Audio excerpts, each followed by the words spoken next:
So you're wondering, how often should I fertilize my lawn? Stay tuned because we're going to talk about it. What's up YouTube, it's Shane Heath here and I'm back with another video. So now it's been about 37 days since I threw down fertilizer last, and it's time to go again. So I've got two bags here I'm going to show you. We're going to go over the difference between the two. One of them is a Walmart brand because I think there's a lot of people who are like, oh, let me just run to Walmart, it's cheaper, let me buy a bag of this. But I'm going to show you the true insight here of it's not really as cheap as you think it is. So stay tuned, we're going to go over it. If you're new to the channel and you're just finding me like a lot of people are lately, I'll give you a little bit of a backstory here. This is my Zoysia backyard. I have Bermuda in the front. Oh, it's a little windy. I hope this isn't too bad. All right, so I came out here 2 days ago and mowed this. So what I'm gonna do now is, of course, I gotta show some of that mowing footage. So let's roll that footage and then we'll get back into the video here shortly.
Now you've seen the mowing footage, we're back here. Let's talk about it.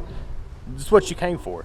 You should fertilize your yard every 30 to 45 days is what you're going to be looking at. So now if you're using an organic fertilizer, you're going to want to push that out towards the 45-50 day mark because it's a little slower to release to start with, so it's going to stretch out a little bit farther. So let's talk about the fertilizer we're going to use today. So first things first, you know the first thing we're going to be looking for is the Flagship from yardmastery.com. Great product. It's the 2406. It's got 3% iron.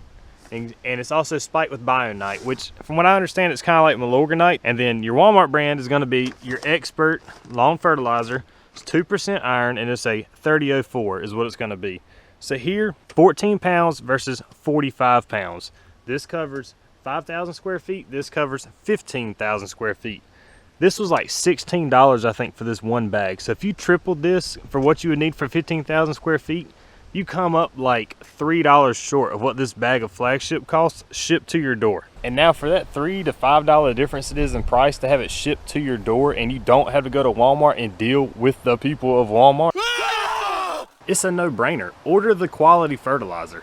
You can get this off of yardmastery.com, links below. Those are affiliate links, so they will help the channel. Thank you in advance. So I'm going to do a side-by-side comparison here, basically. I'm going to use Flagship on all of my yard, 15,000 square feet, except for my 5,000 strip of Bermuda in the front. I'm going to put down the Expert on that area. So we're going to have a side-by-side to see which one really is better here. My money's going to be on the Flagship, so that's going to be the more quality product here, no doubt, in my opinion. Of course, as soon as I went out to start throwing this down, it got way too windy, way too fast. And you don't want to throw down fertilizer in really windy conditions because you won't get a good even coverage. 2 hours later.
Okay, so biggest thing here, when you're throwing fertilizer down, what you want to do is you want to throw it down to your last tire track. So you're going to see where you just came across the grass. what you want to do is you want to throw it right back to that track and keep working your way across the yard. Now me, normally I like to start on a lower setting, and I'm not afraid to go one way and then turn around and go the opposite way in the yard to make sure I got a good even coverage down. And now if you haven't thrown down your first bag of fertilizer yet, and you know we're already on our second bag for people that's been keeping up with it, don't be afraid. Get out there and go ahead and get that first bag down. Just start from there and keep up for the rest of the season. And now when it comes to fertilizing, you're gonna see there's a lot of people that just get out, throw a bag of weed and feed down in the springtime, and then they're done till probably the end of the summer, then they throw another bag out. Every 30 to 45 days is what you're gonna need to really push your lawn to the next level. And you'll see when I was up front here, I made sure that I went back and blew off my driveway and my sidewalk. You don't want any fertilizer sitting on your concrete. It's gonna stain if it gets wet. Plus, you paid for it to be in the yard, get it in the yard. And now make sure you hit subscribe, stay tuned, because you're gonna wanna see the results of this. That video will be coming out. I'll probably give it a week or two, and then I'll do a video, probably 2 weeks. Next video I'm gonna be doing is probably gonna be repairing pee spots for my dog urine spot. How to prevent, how to repair, that'll be my next video, so stay tuned for that. I really let this area go and I stopped preventing burn spots here, and now I'm really paying for it as it's starting to come back up. You can see there's a lot of dead spots here, even this corner. He loves that corner. But I'm gonna show you how I prevent and how I repair the damage that's been done here. Now with all that said, this is Shane Heath checking out.